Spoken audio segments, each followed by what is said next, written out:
Hi guys, this is the Innovative Minds Tutor. In this video, we are still at MIP 2601, October-November 2022. Right, let's look at question 3. At question 3, 3.1, we are given that Tumisho claims that a triangle with side 12 centimeter and 37 centimeter and 35 centimeter. It's a right angled triangle. Prove or disprove. Okay, without wasting time, let's put that into practice. So let's we have at 3.1. Let's try to sketch. Let's try to prove what Tumisho claims, right? Right. Okay, since we have 37 centimeter, I think the longest side will be 37 centimeter. Okay.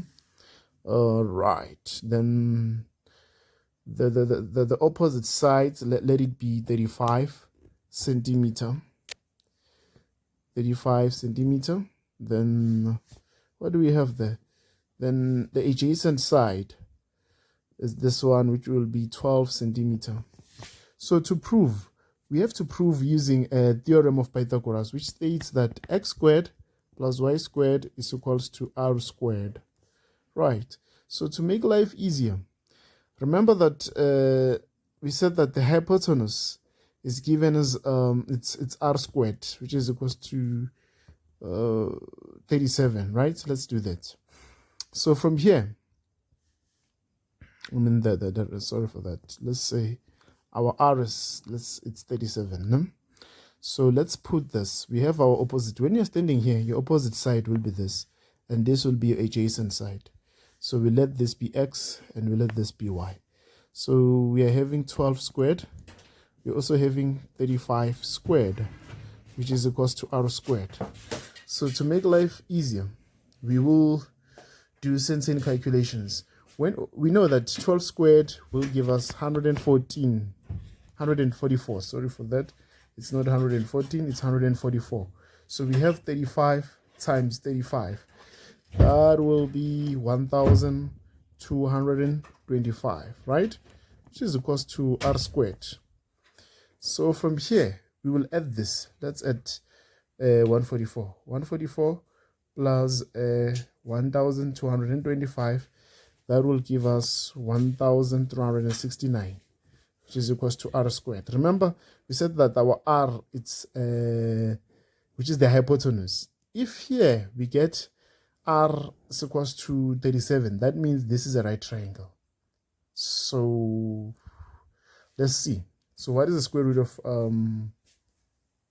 1,369? So we are going to root both sides.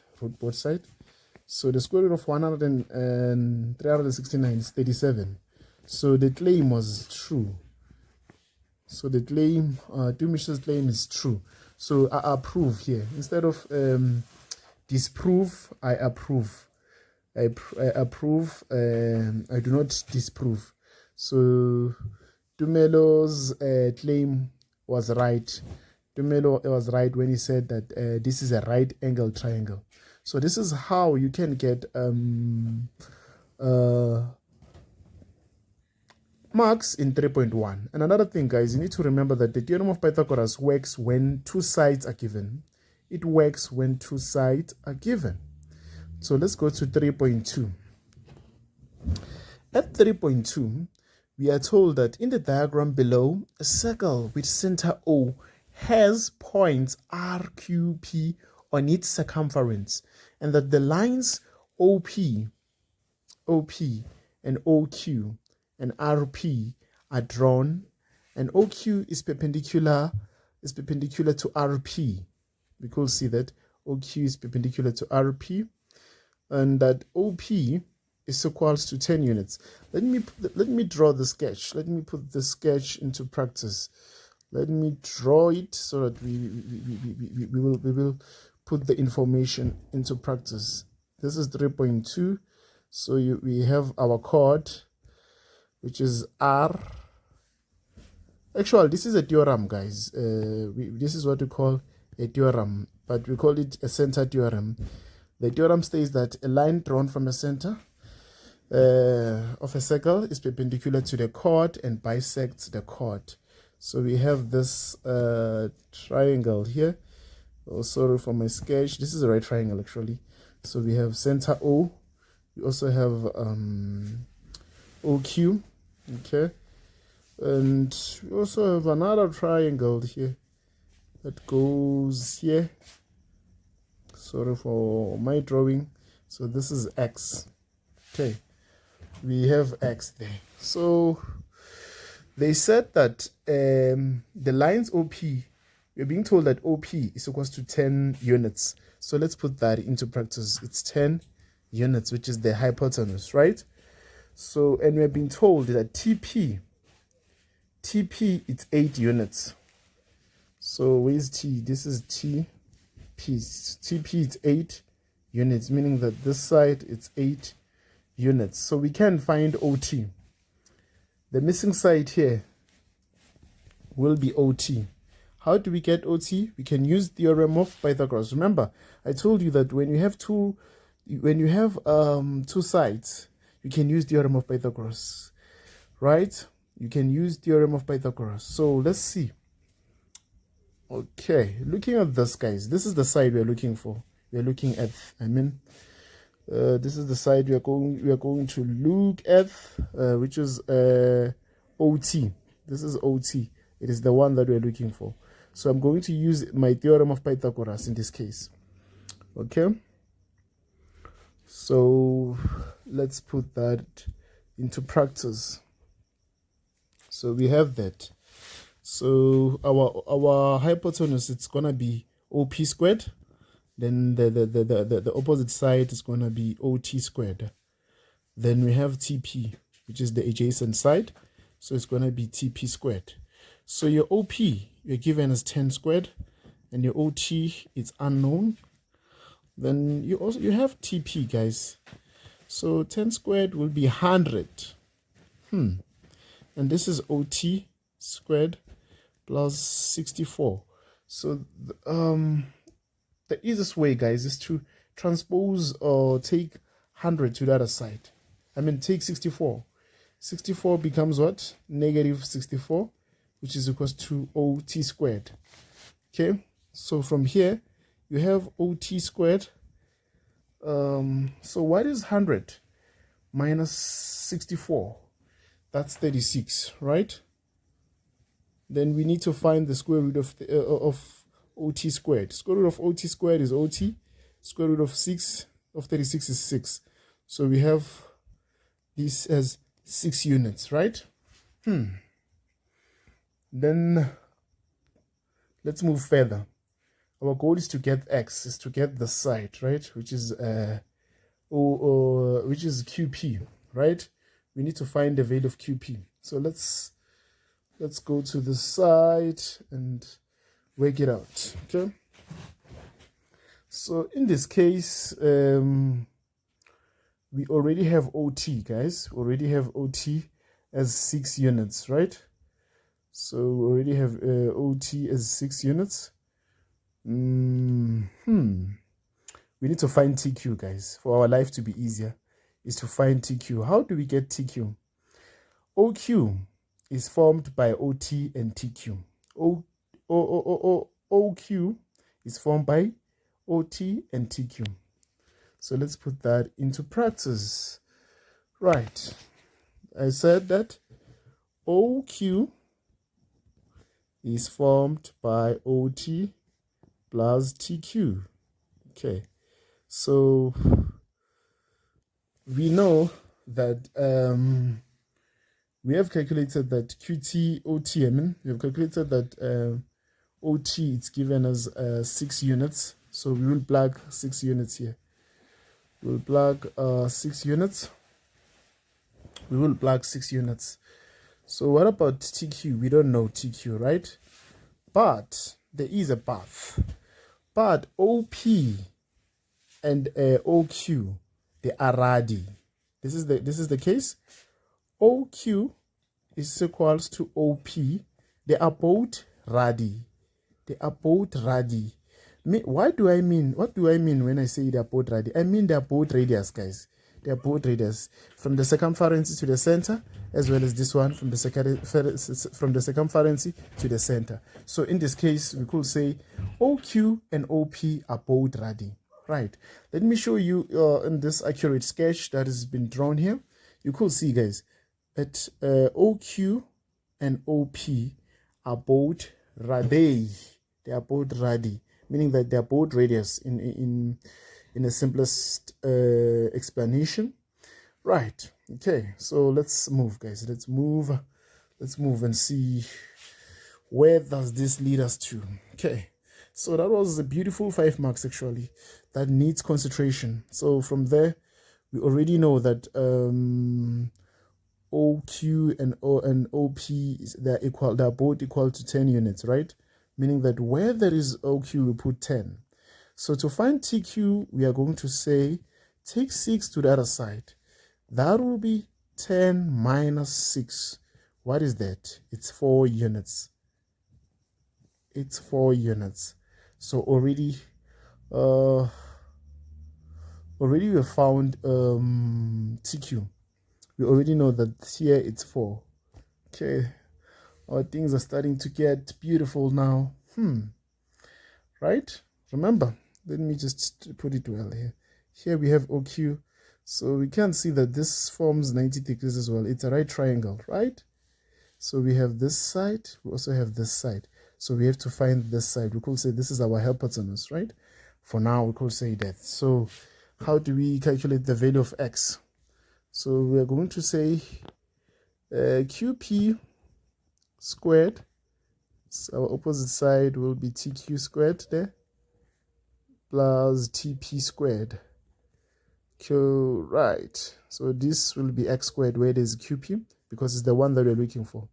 For TQ, we already calculated. It will be 4 squared. But for TP, that will be 8 squared. Okay, let's do those beautiful calculations, guys. Let's put that into practice. Okay, 4 squared is 16. Yes, 8 squared, that will be 64. 8 times 8, that's 64. Okay, we have x squared there. We have x squared, then 16 plus 64, that's gonna be 80. So let's root everything. Square root of 80. Okay, square root of 80 is what? It's 8,9. So we could just say, correct it to decimal places, that will be 8,94. 8,94 units. So that's how you can work out the value of TQ, the value of QP, the value of QP. The value of QP. So that's how it should be, guys. That's how it should be, in that manner. That's how it should be. So that was 5 marks, guys. So we saw, first thing first, you were supposed to find OT, so that when you find OT, it makes life easier. After OT, look, what is missing is TQ. Then we find TQ. We saw that was 4 units. Then the other step, now we already have TP as well as TQ. Then we have the missing side, which is our hypotenuse, which is QP. Then through Theorem of Pythagoras, we're able to find that it's 8,94 units. So because you're not given in centimeter, you just write units. So guys, that's it with question 3. As for what do you call this, 3.3, 3.3 was just a basic theory that you need to master, because there they said state whether each of the following statement is true or false. If the statement is false, illustrate with a drawing why you say so. All parallelograms are trapezium. That you could refer to the textbook and you'll find it. And yeah, if it's true, then you will not draw. But if it's false, you will kindly use a sketch, because how many marks is that, guys? Let's see. Sorry for that. How many marks is that? That was 6 marks, meaning that each it's two marks. So you'll show with a sketch and you'll explain. All rectangles are rhombi. Then you will also explain, is it true or false? 3.3. All squares are kites. Then if it's true, you won't draw a sketch. If it's false, then you will draw a sketch. So that's how it should be, guys. That's how it should be. That's how it should be. That's how you should work out question 3. Even here, you also have to know what is parallax error. Right. So hope, guys, you will do well. This was there in your assignment. Refer to your assignment, guys. Refer to your assignments as well as notes. Then you will never go wrong. Here I was just tackling this tedious problem that involves algebra and the use of Theorem of Pythagoras. Remember that Theorem of Pythagoras works when two sides are known. You can use Theorem of Pythagoras. But when there's an angle in a side, use a trigonometric ratios. I wish you well, guys, and hope you will do your best. You'll give your best, and do not panic. Read your instruction carefully and finish your exam in time, because when you don't finish your exam in time, here's a challenge: you will not be able to submit. You will not be able to submit, but when you finish in time, you will be able to submit. So finish in time, so that when the system is loaded, you won't panic. Yeah. So finish in time and submit in time while the system is not down. While the system is not down. I wish you well, guys. I hope you will apply all the tips. Remember, Theorem of Pythagoras works when the two sides are given and you're left to find the unknown. Wishing you all the best, and remember, we love you. If you're new to this channel, what are you waiting for? Kindly subscribe. We are nearly there at 1K. It's through your support that we will get there, step by step, and take care.